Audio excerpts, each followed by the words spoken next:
Let's now see more applications that we can give our dehydrator.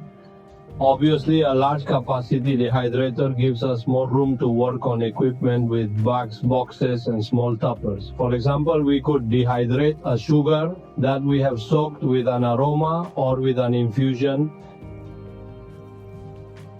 with a little spray, and we dehydrate it. Here the same thing, we will take a topper so the air doesn't carry it away, and we can put the sugar on the top above the fan, and we can dehydrate the powders on the top. As I told you before, we could apply some leaves or some flowers. We could put the flowers here on the tray and above or below.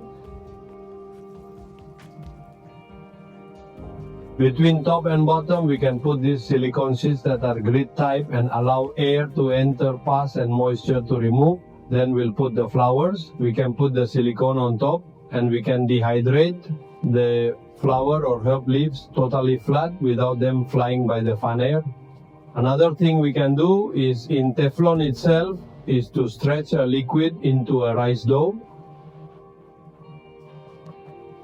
or a fruit dough, a jam, and make crunchy, either with maltodextrin, a fruit juice with maltodextrin, or a coffee and or chocolate itself, and let it dehydrate in the dehydrator. If we see that the leaves fly away from us, because in this case you will see that now it has no liquid and it is seen moving, we can always put some small magnets on the sides of the leaves so that the leaves do not lift up. Applications that we can give our dehydrator: we have explained the temperature range, fermentation, drying between 45 and 65 degrees. But if we go any further, we can get to cooking. We can make eggs at low temperature without water. We can cook flans, terrines, Catalan creams, rice with milk. We can even use a dehydrator as, shall we say, low temperature. By setting the temperature to 90 degrees, as I told you before, you would reach 84, and we can cook in vacuum bags. Products directly from Galta's pork meat, lamb backs, fish confit.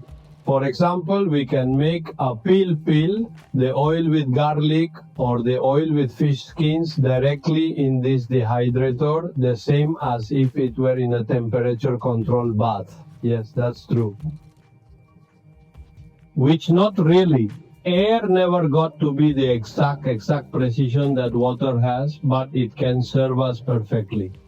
In other words, in the same cooking, set the amount of product that you can reach, dehydrate, and cook at the same time.